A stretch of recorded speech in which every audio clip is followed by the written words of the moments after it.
All right, and now we have two experts here from the data industry. We're joined by Ben Rogojan as well as Sanjeev Mohan. Any questions that the audience has as we're going through this discussion, feel free to put them in the chat here and we'll get to answering those questions quickly. So quick intro of Sanjeev and Ben. So Sanjeev is the principal at SanjMo, and he's a former Gartner research vice president. He's an established thought leader in the areas of data, cloud, analytics, researches and advises on changing trends and technologies in the modern data cloud architecture, data ops, data observability, data governance, and more recently, data products. And Ben, who's fondly known as the Seattle data guy, is a data infrastructure consultant that helps companies implement end-to-end solutions. That means from source to the final destination, whether that's machine learning, models, or dashboarding. In the past few years, he's worked at Facebook and consulted for companies ranging from small startups, PE firms, to large-scale enterprises. Welcome to both of you. Thank you. Thank you. So, a lot of questions that we obviously want to ask you. First thing is, data applications, data pipelines, data products, right, are becoming more and more mission critical. Now you can almost say like the success of an enterprise is tied to the performance of their data pipelines and applications, right? Since they're so important, making sure that they work as intended every time is becoming even more critical right now. So how are teams ensuring that these mission critical data pipelines are reliable, they're correct, and they're highly performant? And then what's missing? We'll start with you, Ben. Yeah, I think, one thing that's interesting to me is that this has always been a problem. I think back even 10 years ago when I first started, a lot of people used to use the term garbage in, garbage out, and I still hear that term today. So I think the thing that's added in particular is the reliability component. When I'm working with clients, I have plenty of them who will often create like basic SQL checks to make sure their data quality is accurate. But then they often run into other issues like, oh, is my report running on time? And I think that's kind of one of the major issues that people are starting to migrate and focus on. And so, I think there's a lot of tooling that has come in the space that I've been able to help implement to help them build more reliable pipelines and build solutions that they can trust beyond just the quality aspect. I think another thing that we're fighting is just the issue that so much tooling has come in like the ingestion and data pipeline side that now I like to say we can make bad decisions faster. So oftentimes, like we almost need this framework of quality and reliability to help kind of manage this like ever expanding, list of data pipelines that, even a small company might have like 100 data pipelines that they're trying to manage with a small team. So I often see that that's, very important. I think the other interesting thing is like I've recently kind of run a survey asking people in terms of like, are they implementing some sort of data quality solution or data observability solution. And some are, 30% of them were using custom solutions. About 30% were doing some sort of pre-bought solution. And there's still this pretty big gap in the last like 30-ish% that are not doing anything whatsoever. So it is interesting as people are trying to figure out what is the right solution overall in order to try to like manage all of these mission critical apps overall. That's great, Ben. So a lot of people, a lot of responsibilities, and then the responsibility for data teams is definitely increasing every day. Yeah, we see that across the board as well. Sanjeev, what are you seeing? So what I'm seeing, Kunal, first of all, I have to say, I love the way you said success of an organization equals to success of pipelines. Many organizations, in fact, there was a recent survey, I think Ponemon Institute, they found that even small, medium-sized companies have over 100 SaaS applications. So you've got all of these data producers, and to Ben's point, you've got a explosion of tooling. So what happens is that you get these pipelines that are very brittle, and like you said, there are hundreds of them. In fact, in banks, there are thousands of them that run at night. How do you know something has broken? Typically, this is what happens in organizations. The data consumer, let's say a CFO, comes to work and finds out that the dashboard has data that suspiciously looks incorrect. At that point, all hell breaks loose. IT team goes into this firefighting mode. They're just trying to find out which pipeline broke, where did it break, and why. And if you don't have that visibility, then your IT team, instead of innovating and working on business strategic goals, they're literally just trying to do this root cause analysis. So the reason I've been so upbeat and I've researched the space of data observability for the last 2 years is because I feel that this is how we make our pipelines reliable. We make our data quality go higher because we are monitoring every aspect in the pipeline. And not only are we finding out if something broke, alerting the right people and setting in the remediation, but we are also proactively determining if something is going to go wrong. And if that is the case, then I can just take action before things break. So I think it's a very powerful, very forward-thinking way of ensuring that our pipelines are reliable and running. And if not, then we are taking corrective action quickly. So makes a lot of sense, Sanjeev. To add to that, now more and more organizations are moving to the cloud. And given the exponential growth of, firstly, the data sets, and then the applications and the use cases of those data sets, right? Cloud costs is becoming a very important topic that data teams have to solve for now, in addition to all these other problems that we just spoke about before, right? How are they doing that? How are these cloud costs getting managed today? And what's missing in this world? Start with you, Ben. Oh, perfect. I was going to say, I think sometime last year, the term like FinOps has been around for a little bit, but in the data world, it became like super popular. Everyone was kind of putting it around as everyone kind of saw what was coming, right? As things have become more constrained. I think kind of what ended up happening over the last maybe decade is the concept of like data science and being data driven was, let's do it at any cost plus very cheap capital. Just led to expanding data teams. Nothing, what is money? It doesn't really matter. And, now we're in a world where it does, right? So there's definitely been like a reduction in like, we're trying to figure out how to reduce costs. And honestly, what I usually got called in for, in terms for a lot of clients was like, I get called in for performance issues for like, let's say a Snowflake connected Looker dashboard. And I could almost immediately tell them that I'm like, not only will I increase your performance, but I will reduce your cost, most likely, because what I found is that a lot of these things that are driving costs are often bad design decisions somewhere, how things are connected, how things are built out for end users to kind of work with. And then they kind of just keep stacking more and more layers of compute onto things. And so that's kind of what's been, I feel like, has been driving it, at least from my end. In terms of like what's missing, I think we're starting to see a lot of solutions kind of come out there that like help monitor, especially like your data costs. So you can start having ownership, because I think that's like one of the things that's missing is like no one necessarily takes ownership of certain pipelines, and that can end up kind of driving a lot of those costs without knowing it. I was actually talking to someone, I don't know if you've talked to Ming Cheng of Blue Sky, and he was telling me that there was some query that was running every day for one of his clients that was charging them $100 every day and failing. And sure, it's not a big deal, but the joke he put was like, had that been an employee that was going out to lunch every day, they'd have to get that charge approved. Right. And so there was just this cost that was recurring every day. So I think there's just a lot of monitoring that's kind of starting to get implemented so that people can start owning and tracking exactly what workloads are driving specific costs. So it's this combination of like poor design choices and lack of monitoring that I've found is kind of driving a lot of these costs, and people kind of need to improve upon going forward. And we've all heard about the runaway job over the weekend that cost $100,000, right? Yeah. Sanjeev, what are you saying? Yeah, I completely agree with everything Ben said. Poor design. When I started my career, I was really big into data modeling. And then people said, oh, why do we need a data model? Cloud has infinite resources. Let's just throw resources at a problem. And there was a stampede for people moving into the cloud. But now in 2023, cost has become a very sticky issue. And now what I'm seeing is that even I talked quite a bit about data observability a few minutes ago, but if you even see the trajectory of data observability is gone through already 3 different iterations, if you may.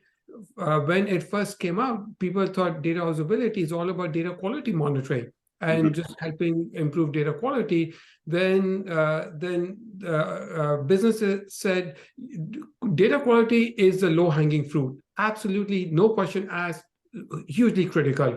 But what about the pipeline? So then pipeline became the second use case. Today, probably one of the major use cases of observability is FinOps, is trying to understand where am I incurring cost. Like, you were joking about this runaway query.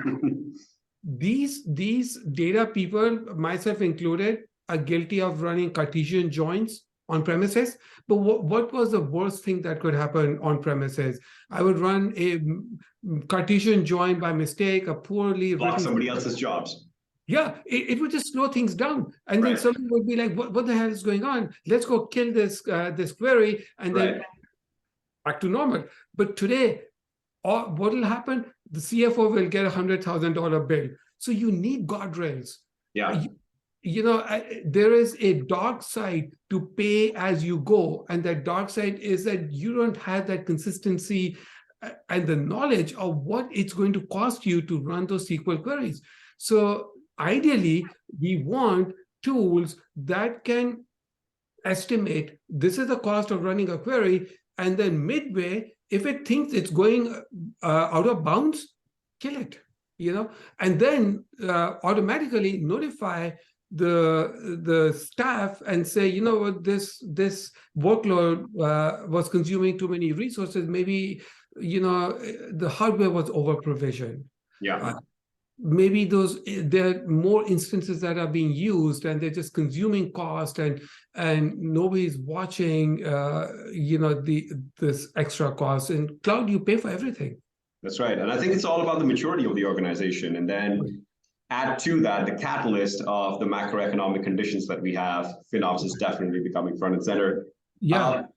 Can I add one more interesting fact to this? I was blown away. Recently, I read an article in the Protocol website. The cloud bill, AWS cloud bill for Accenture, runs into tens of millions of lines. There were thousands. Tens of millions of line items on the bill. Yes. Wow. It's in. That must be a pretty big bill. There are 1,000 teams in Accenture using AWS all over the world. So the question is, how do you find out what services you're not using, but you're paying for it? You cannot do it manually. Yeah, that's a very good point. So now, since we're talking about data teams and all of the roles that these guys have to do, the demand for data experts is far exceeding the supply of any data team member, whether that's a data scientist or a data analyst or a data engineer or a data operations person, right? How are companies filling these roles today, and what can they do better? Yeah. Start with you again, Ben. I was gonna point. I just again ran a survey over like 400, mostly data engineers, honestly, and I asked them kind of what's the biggest problem their teams are facing. I mean, that was amongst other questions, but the biggest problem most teams were facing was like talent and hiring, right? Like finding new talent, and I felt like that really resonated because I remember when I came out of college. One of the issues I had was like I learned about your traditional databases, kind of third normal form, that normalization, things of that nature, and started working on for a BI team. And I was probably working for that team for 6 months before I realized, I was looking at something that was a different paradigm. It was a data warehouse and not a traditional database model, right? Like you're like, okay, I can kind of see IDs here, so it's kind of the same. They're called keys, but same idea. But it took a while for me to like connect with that. So I think there's a couple of aspects where like one, you're missing some of the upskilling in college, right? Like the actual development of those skills. And then two, I think there's always kind of this gap even in onboarding that I've noticed for a lot of clients where it's like they just don't have something there that maybe someone could get up to speed very quickly on what exactly their world is, especially if you're just coming out of college and you've just got these baseline skills, especially in the data space. There's so much specialization that it's hard for someone to pick those, I think, skills up at like college. Luckily, there's a lot more resources now. So like, I think there are ways that even companies could be like, hey, let's buy you a book, like Joe Reese's Data Engineering Fundamentals book. If you're hiring a data engineer out of college, like it's $50, have them go through it, maybe have like a quick exam afterwards, and cheap training for you. So I think there's a lot of options for training. I just think that companies need to make it clearer and less ambiguous to new hires, especially new hires who are just coming out of college, to kind of like meet that need. Because if you're hiring a technical person out of college, they probably have the technical expertise. They just need that specialization factor, just a little bit of extra training to be like a good data engineer, a good data scientist. Right. And then if they're not coming from college, if they're coming from, say, the Oracle or the Teradata world into this modern data world, again, it's all about retooling and retraining. Yeah, exactly. Sanjeev. Kunal, I have to share with you my personal story. Please. I did my engineering bachelor's a long time ago. At that time, we didn't have online resources. There were only 2 languages we were asked to learn and be proficient in college: Pascal and Fortran. Needless to say, Definitely the most modern data languages that we can use today. Even then, when I graduated, I can guarantee I was completely unfit to get a job with that kind of stuff. So there was a lot of like self-education. When I got my first job, I was working for Oracle. I was helping our customers out. I noticed that there was only one difference between me and the people I was trying to help. And that was an acronym which nobody uses these days. I'm not going to spell it out. Those who don't know can look it up. It's RTFM. So the only difference is I read the manual, and they were trying to wing it. So my point is that I just want listeners to know that in spite of this tough economic times that the tech industry is going through right now, we'll get over it by end of this year. Maybe it'll take a little bit longer by beginning of next year. So this do not forget, this is a golden era of data. You own your career. There are so many online resources. You can get a free account to Google BigQuery, pick a free online resource, and you can teach yourself. If you are unsure, there are a ton of Slack communities. Everybody has a Slack community today. Contribute to social media posts. There are tons of podcasts. Subscribe to those podcasts. Get certified. So my point is that there's no excuse today to not be able to upskill yourself. And our world changes so fast in the modern data stack, right? So whatever you've learned last year is probably not going to be relevant 2 years from today. I was reviewing a training class for a friend of mine on cloud strategy, cloud migration, and he talks about, instances and all that. And I was like, no, wait, you haven't covered serverless. Some of your training is already outdated. Right. There you go. So you've got to learn, and then you've got to keep up with everything that's going on. Any resources that either of you would love to share, we can put that in the chat as well, so everybody gets an access to that.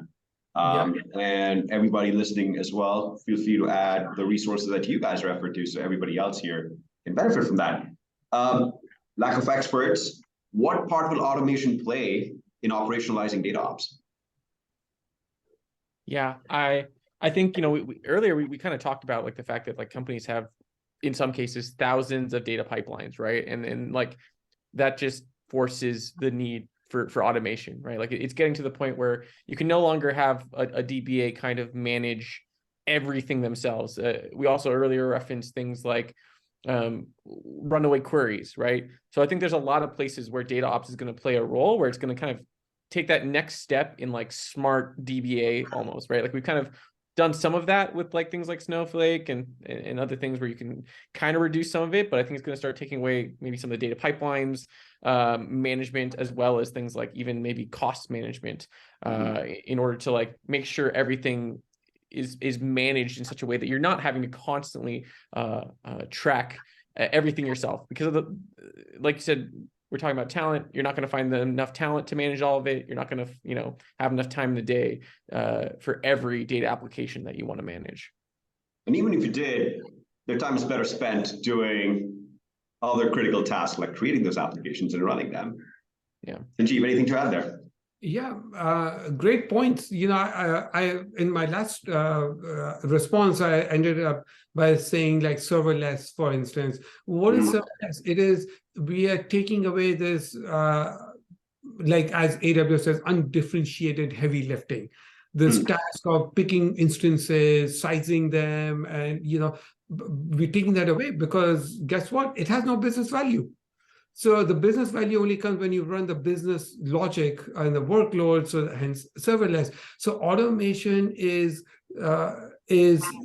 super critical. Now, for the topic that we are talking today, why is automation very critical is because of some of the things that I've already mentioned. If I'm running a workload and the workload is going off the guardrails that I've put in place, automate, tell people, tell the orchestration engine, go, into remediation mode.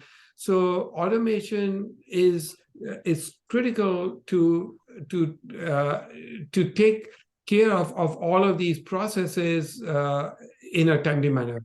Yeah, Sanjeev, you work with a lot of companies, right? Are you seeing some tasks more than the others getting automated first? Like where are the companies today in that automation journey?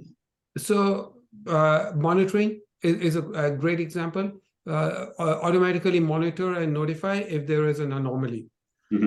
I'm seeing this in data security these days. It's like at the moment you detect that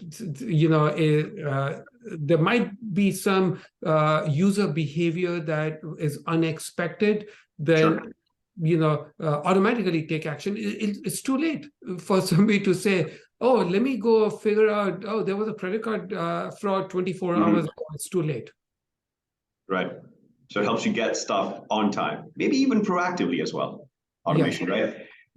This is a fun one. What are your data ops and data teams predictions for 2023? Start off with you again, Ben.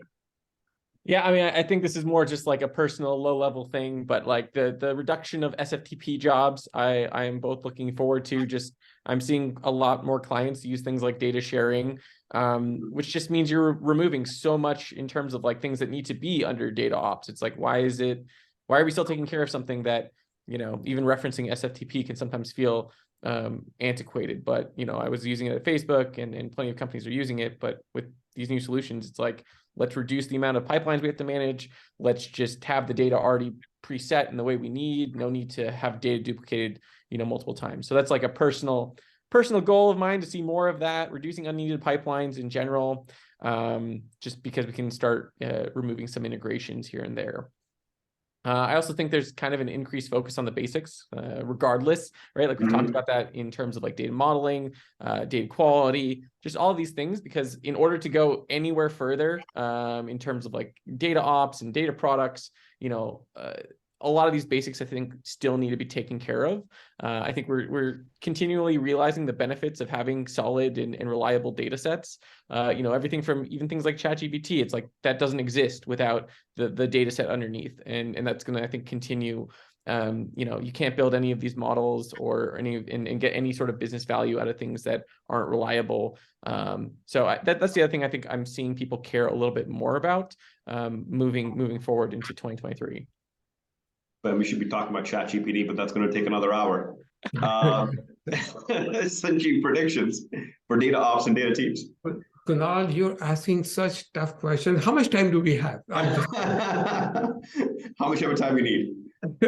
No, I'll just stick to just some of my top things when it comes to looking into future.